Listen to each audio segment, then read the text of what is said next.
Hello everyone and welcome to the next video podcast for GCSE Edexcel PE, and today we're looking at component 2 and we're looking specifically at mental preparation for performance, and we're also looking at SMART targets. As with anything, make sure you got your notes with you, make any notes as you go through the video podcast, pause and rewind if you need to make some notes as you go through. So we're going to be looking at how athletes prepare mentally for performance and how they set targets to improve their overall performance. These are two really big important elements of ensuring that athletes are able to achieve the best, be mentally prepared and have targets and goals that keep their performance improved throughout their careers. So the first thing we're going to look at is goal setting, and goal setting is an important part of improving performance because they help athletes to focus on what's important, increase motivation because you've got something to strive for. It helps them to develop some strategies to improve because if they've got a target, they'll think carefully about how they're going to achieve it.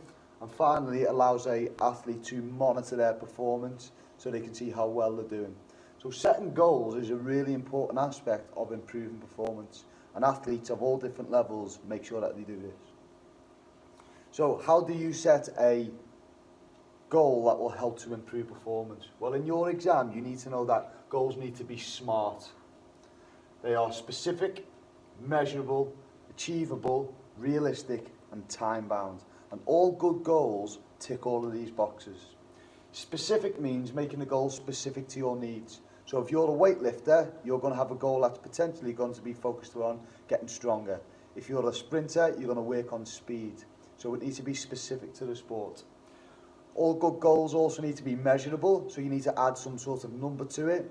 For example, you might say increase your speed by 5 seconds or score more goals in a game by 1 or 10 over the course of a season. And if it's measurable, you're able to easily judge whether you're achieving or not achieving your target. Goals must also be achievable. If a goal's too easy, people don't put the effort in. If the goal's too hard, people give up. So having the right level of challenge and making sure it's achievable is important. Making sure your goal is realistic is also important. If you're saying that you're going to attend the gym to improve and achieve your goal, but there's no gym available, then that's not realistic. So make sure that you've got the right time and resources available. And also, finally, good goals are time-bound. So when you're setting goals, it's important to put a time limit on it as a goal or a date to work towards, and it will keep you motivated. If you don't have a time frame or a time limit, then you have forever to achieve that goal and it's not going to keep you motivated.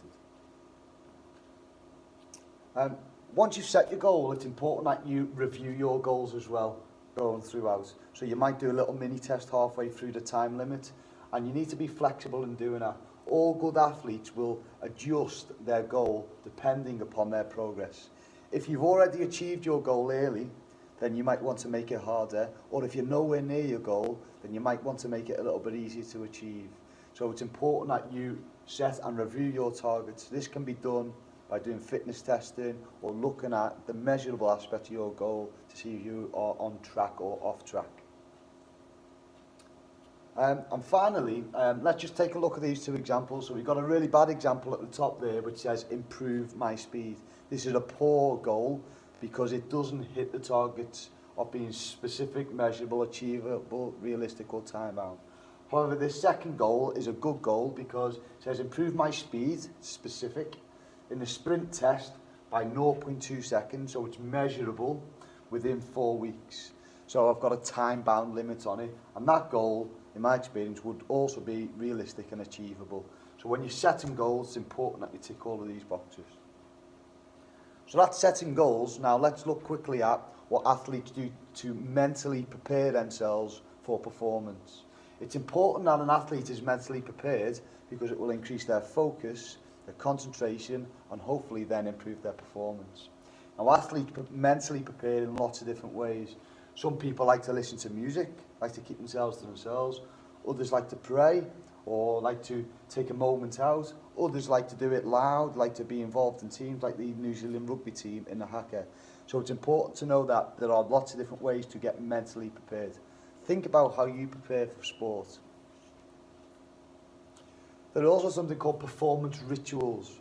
So athletes will have different rituals just before they're about to perform or do a certain technique. So Johnny Wilkinson is famous for having a certain stepping routine before kicking the ball. He'd close his hands together, he'd look at the goal, he would look at the ball, then he would look back, and then he would walk up in a certain way to kick the ball. Djokovic is known for bouncing the ball 3 times before doing certain serves.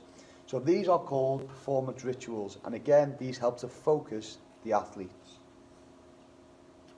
Mental rehearsal is also part of these rituals, and mental rehearsal is basically rehearsing or imagining or using imagery to go through what the movement or performance will look like in your head. And athletes do this just before doing so. It might be a 100-metre sprinter at the start line visualising how they're going to run out the blocks, how they're going to win. It might be a footballer like this one, visualising the technique of kicking the ball and maybe celebrating after scoring the goal. So these help athletes in pressurised situations to focus on their technique and improve their performance. So in summary, we've looked at how we set smart, effective goals. So make sure that you go through those, you know what each of those letters means, you know what they mean in relation to setting a goal, and also you're able to give a good example of a goal. And also make sure you know how athletes prepare mentally for performance through rituals, mental preparation and visualization. Feel free to go back and look over the podcast. Make sure you bring your notes to the next lesson. Thank you.